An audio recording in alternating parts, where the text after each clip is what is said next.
We were supposed to go off-roading today. So tell me why I just got off the phone with the PPF shop that they just crashed my Raptor. Keep in mind, this is the same PPF shop that I took my Hellcat to.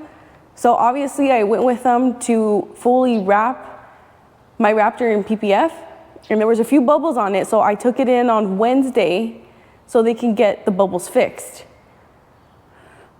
It's Sunday, by the way, and I just found out that they crashed it yesterday, and they're just barely telling me about it. I've only had my Raptor for 8 months, okay, so it's fairly new, and they crashed it.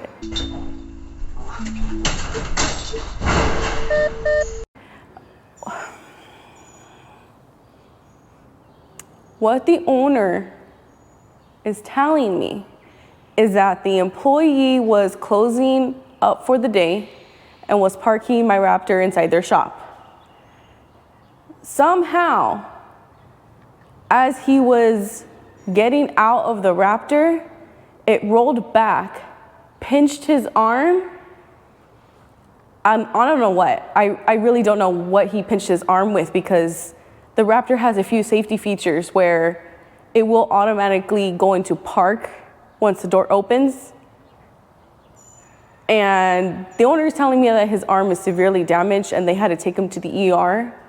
So I don't know how bad or just how critical the guy is. And I don't know how bad the Raptor is. So he's telling me that when he pinched his arm, he somehow managed to shift it into drive, and it ended up rolling forward, hitting another parked car in the front.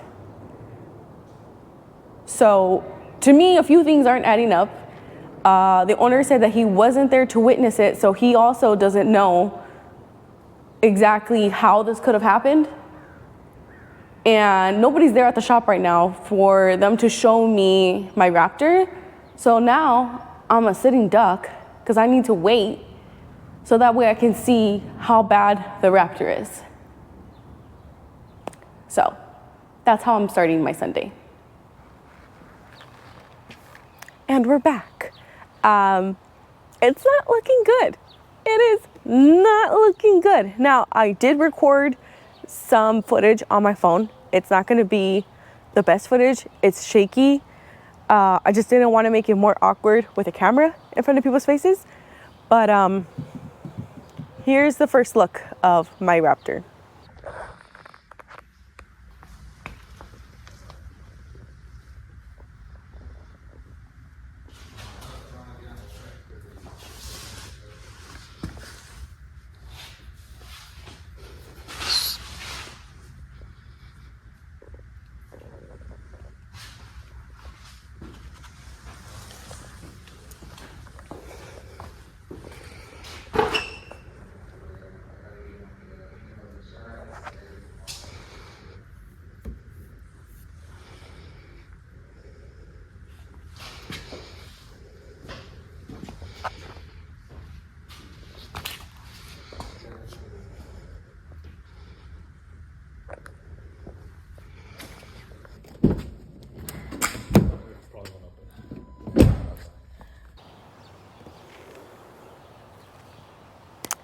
So most of the damage is going to be on the driver door, the front bumper, the skid plate, and some on the fender. I did see a crack on there. Now, it was pretty dark inside the shop, so that was the only things that I really noticed. I tried to take close-up shots of the damage. I will insert some pictures here so you can see what I'm talking about. But the impact must have been pretty significant to warp the skid plates. There's no way that thing just rolled forward and did all that damage on its own. Like, the Raptor had to have been accelerating in order for it to be able to do that much damage. Now, when I asked the owner for footage, because I seen that he had a camera right where the Raptor was pointing at, I asked him, hey, can we see the camera footage? And he conveniently said, oh, I didn't turn on the Wi-Fi, so the cameras weren't working. Nice, dude. Nice. That's convenient. So if someone was to break into the shop, you wouldn't have known, or you wouldn't be able to see it because your cameras were off. All right, dude. Yeah, like I'm gonna fall for that one.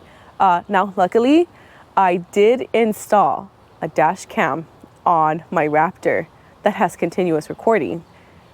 So I pulled the memory card from that, and I did insert a new memory card in there so that way it can continue recording. But we're gonna take a look at that footage later. But right now, I just wanted to kind of go over what happened, at least from what the owner is telling me. The owner did admit he doesn't know if the employee was or wasn't under the influence. He's definitely taking ownership as to it for sure happened at the shop.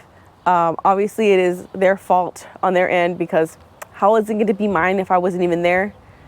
I'm just trying to remember things like right off the top of my head because I'm still in shock. What else was there?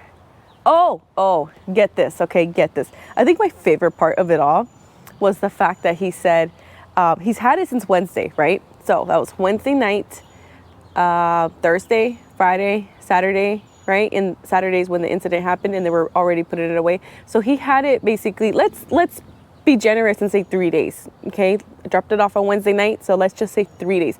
In those 3 days, they didn't even touch it. They didn't even work on the Raptor. So in my mind, I'm like, oh, so it shouldn't even have been there. It shouldn't have even been there. I could have went off-roading this weekend. I'm thinking, and I literally was like, dude, if you weren't working on it, why didn't you just give it back to me? If you knew you didn't have time in your schedule, why didn't you just give it back to me? And one thing that really irks me is the fact that one of the factors as to why I selected this shop was their customer service. And it just felt like it wasn't there anymore. And what do I mean by that? When I kept asking for updates on the shop, like, hey, what's the status on this? Because he wouldn't give me updates on that. I would have to ask, go out of my way and ask for, hey, what's the status? He would always like push it off. And then I remember the last message that he said was something along the lines of like, oh yeah, we're gonna need more time. I have to get this perfect, because I just can't have you keep coming back. Like, excuse me? Is your policy that if there's something wrong with the PPF, if there's like a bubble, it's like warped or something, I can go back and get it exchanged? And yeah, you're making it seem like it's my fault that I had to go take it back because it wasn't installed properly, and there was like a huge bubble that you literally had to take off the whole section to redo. How is that my fault? So anyways, that was already irritating me. Now the tone, now he was scared. Now I'm angry. I'm trying not to give it to him because again, I'm trying to be like, okay, you know what? I know you're the manager.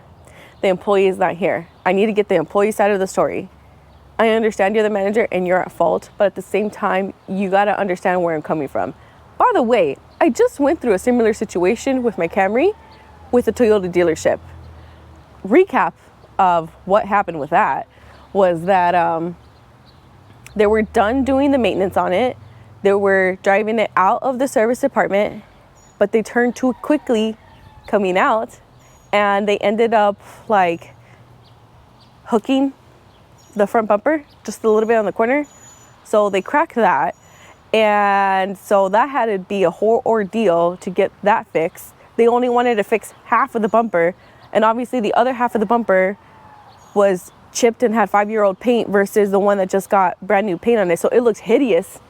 So I made them fix both sides, so now it looks all right.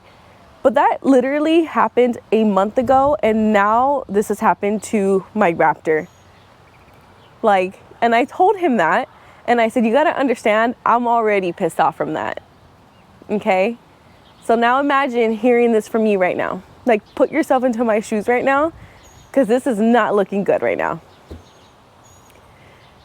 So he says, you know what? Come back tomorrow. The guy will be here. So I'm gonna have to do a part 2 to this, because I need to hear from this guy to see what ended up happening. I need to figure out what's gonna happen to my Raptor. It's gonna go through their insurance. So yay, that's gonna take a while. And in the next video, I'm gonna share the footage on the dash cam. Please like and subscribe for part 2, and I'll keep you posted as to what's gonna end up happening next. Thank you for watching, and I'll see you in the next one. Drive safe. Bye.